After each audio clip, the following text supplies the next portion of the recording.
But being that you are dealing with, Indians, traditional Indians, or at least who come from traditional backgrounds, right? Like they're living in the modern world, and the modern world comes with a lot of complexities, right? Although there's a benefit for the freedom to, find a love match or find someone on your own without being in an arranged scenario. Would you say that arranged marriages last longer than love marriages in the Indian community? Probably yes, but I'll tell you why, Jeff. It's not just because they're more successful. That's why they last longer. It's because if you're already coming from a traditional background that believes in arranged marriages, you're not going to get divorced either, right? Your family's that traditional that they're not going to believe in divorce. And I have heard horror stories of people in arranged marriage situations, and kind of referring back to earlier where the guy could be a dud, the girl could be a dud. They got into this situation and now they feel stuck or helpless. And I don't want them to feel like that. And that's happened like generationally, like in the community of Indians who are in arranged marriages. Oh, yeah. And I think it's coming to light more now because we're feeling more empowered to share our stories and find the autonomy in our voices. So it's coming to light more. But I'm sure that this issue of compatibility has been around from the beginning of time. If you look at matchmaking across all cultures, right? Like I always like to point at the royal family in England because, if you watch The Crown or have done any sort of study on history, those marriages have been ridiculous, right? Like the stories that you hear, Henry VIII murdered eight of his wife, like all of that. So it's been around forever. The concept of arranged marriage is not being successful. It's just coming out more now. And with Indian culture being one of the last few cultures that still really rely on arranged marriages and matchmaking, it's the stigma tends to focus on our culture, but it's there in every corner. What's the most dramatic arranged marriage story or outcome you've ever heard or been a part of?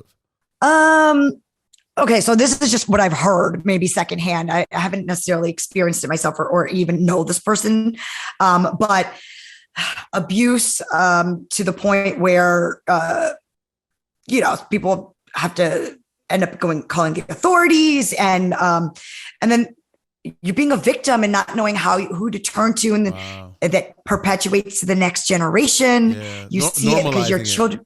Yeah, normalizing it, and then how that trickles down, and that trauma, even if it's not necessarily physical abuse, but the concept of bad in-law arrangements or that verbal abuse, that gets internalized, and that trauma takes generations to overcome. And so why I say that I've seen it secondhand is I've noticed it in friends and family members internalizing that trauma, trying to deal with it, how they're reflecting it back when they're looking for partners.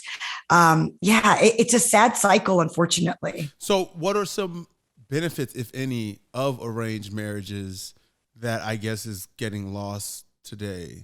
If you talk to any people who are in healthy, happy, successful arranged marriages, like most of the auntie and uncle generation, what we call them, so like my parents and my uncles and all of them, they'll tell you the benefit is, especially if they have single kids, they'll tell you the first benefit is that at least you're married, right? Like you're done. That part is over with. Like that's like the first step is you got married, which is where a lot of people get stuck.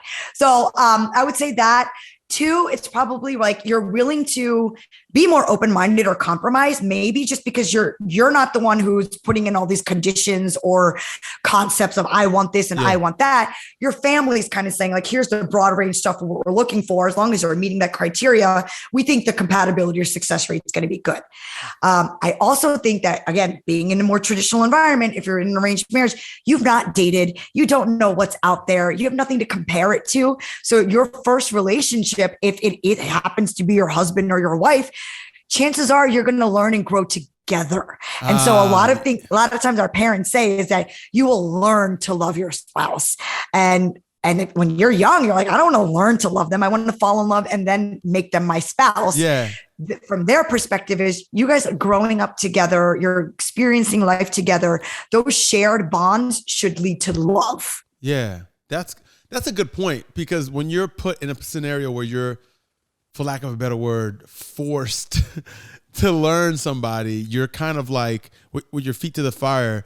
you kind of put a different emphasis and priority versus like when you're being distracted by all these other options, it gets a little bit more difficult, which I imagine is the reason why, you know, Eastern Indians or not Eastern, Western Indians or anybody from the West in general would struggle because of how modernized it is and how ambiguous a lot of these relationships are. Right. But yeah, when I talk to clients about their like kind of like her past relationship history, they tell me their first like serious relationship versus what they're looking for. Yeah. And it's so introspective to see like when you first met that person, you fell in love. Buzzword. So like this debate because you were like, oh, this person paid attention to me. He's interested in me. I can actually go on a date because I'm in college. Let me test it out. And then they realize, oh my God, this guy was horrible. And I do want this and I don't want that. So when they come to me and they're like, this is what I'm looking for, they've kind of already understood that.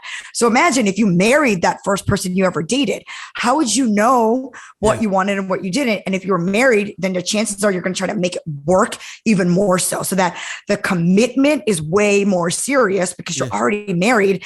And so you're going to maybe look through some of those, he leaves his wet towel on the bed or some of those kind of like pet peeves and stuff that in your 20s, you're going to be like, I can find somebody better. Yeah. They're a little bit more dismissive a lot sooner.